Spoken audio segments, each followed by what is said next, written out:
Well, hello, Claire Obermarck here from Storytelling Sedona. Very happy summer solstice to you all. I'd like to start today's story with a poem, just a quick poem. It's called Time.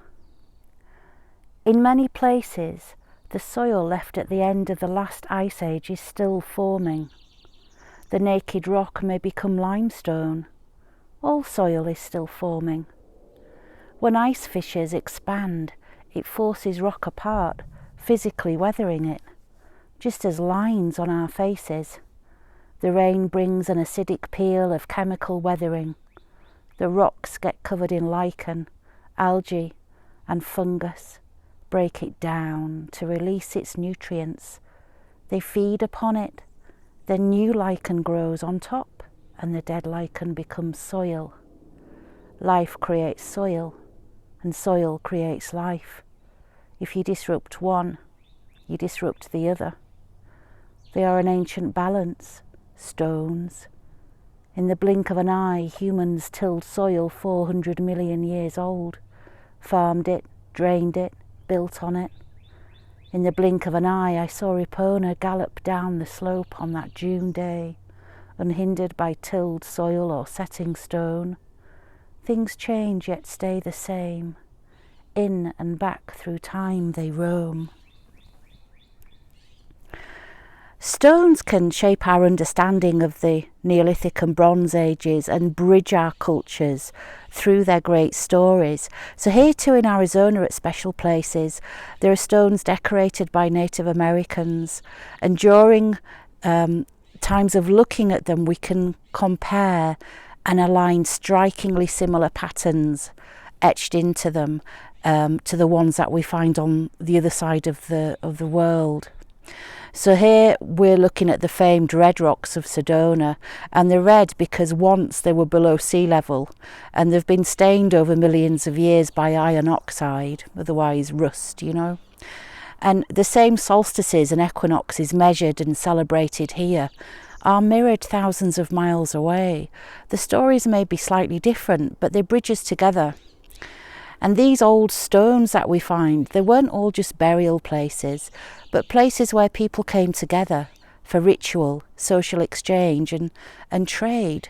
And then at certain times of the year, in the right places, light shines through some of these stones and circles at specific times, and the summer and winter solstices being particularly specific. So this is the first story in our Mountain and Stone series, and it's going to fall upon summer solstice, and it comes from right across the other side of the world in Cumbria, but it features a red stone, a red sandstone. So in the county of Cumbria, in the northwest of England, there's a stone circle, and it's older than Stonehenge. Stonehenge is kind of from 3000 BC, and it's massive, and that, along with a few other factors, is why it's so famous. But there are plenty of other stone circles older than that dotted around, and the Cumbrian circle is called Long Meg and her daughters. Long Meg is the portal stone, and she stands about 60 feet outside of the circle. Her four corners match the 4 points of the compass, and she's adorned with symbols of cup and rings, figures and circles.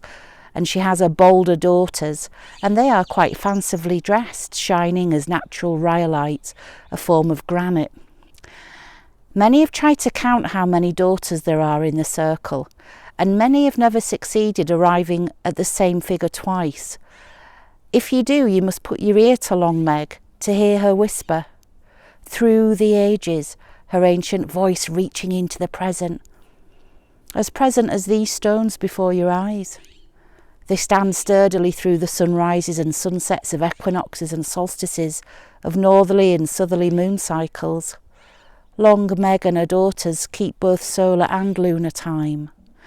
So we can walk into the middle of their circle and sit safely embroidered to hear what happened on their own summer solstice so many moons ago.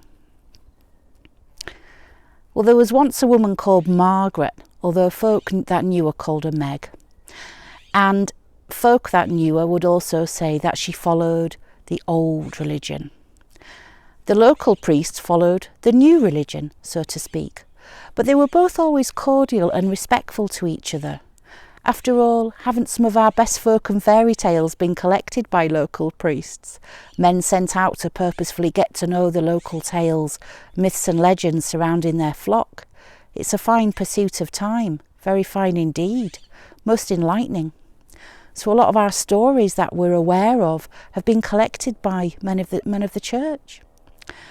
Now, Meg had married and was fortunate enough to have many daughters, and they too were brought up by her to follow the old religion. So the priest knew he had a coven of witches living nearby, but they did have a healthy respect for each other, and neither rocked the boat. And what some call a coven, others might call a collective, and what some called a witch, others might call a henwife, a wise woman. It all depends whether their hearts were good or not, so you'll need to decide. So the witches had major celebrations and rituals throughout the year, and this wasn't a problem unless it fell on a Saturday, because the local priest, although he turned a blind eye, as they did upon his strange rituals, unless they went past midnight on a Saturday night, straying into the Lord's Day, and then, he had an issue with that, he didn't like it. And so it was on this particular year, summer solstice fell on a Saturday. So the priest wrapped a good piece of fruitcake as a gift, and he walked over to Meg's to sit and speak of how the celebrations would need to go, for their sakes and for his. And Meg agreed. Yep, she was quite happy for the summer solstice celebrations to stop at midnight. And she made him a promise that that would happen. But when she told the girls, they weren't so happy with it. "Oh, Mum," they said, "come on, it's summer solstice, it's the best party of the year. Girls, fair's fair. I've agreed with the priest, that's that," said old Meg.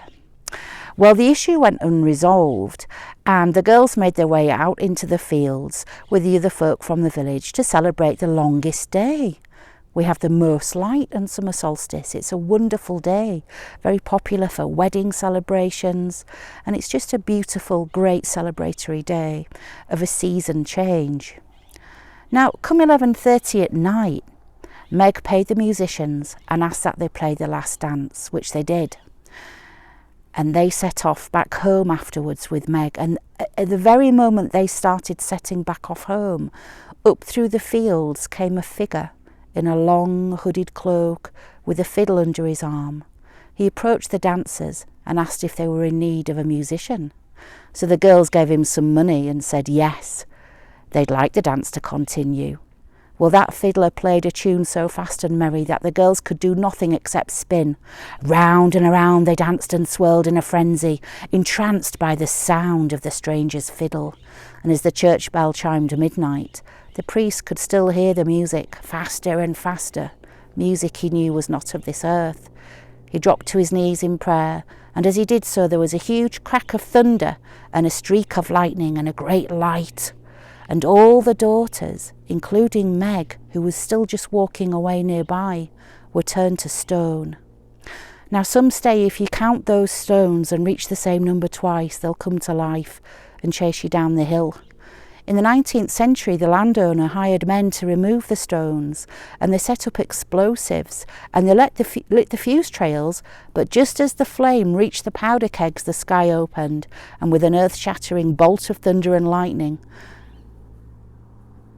the men scattered, petrified.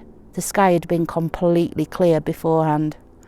So they rushed and put out the flames, and they left the stones preserved, which are still there to this day, and they're still known as Long Meg and her daughters.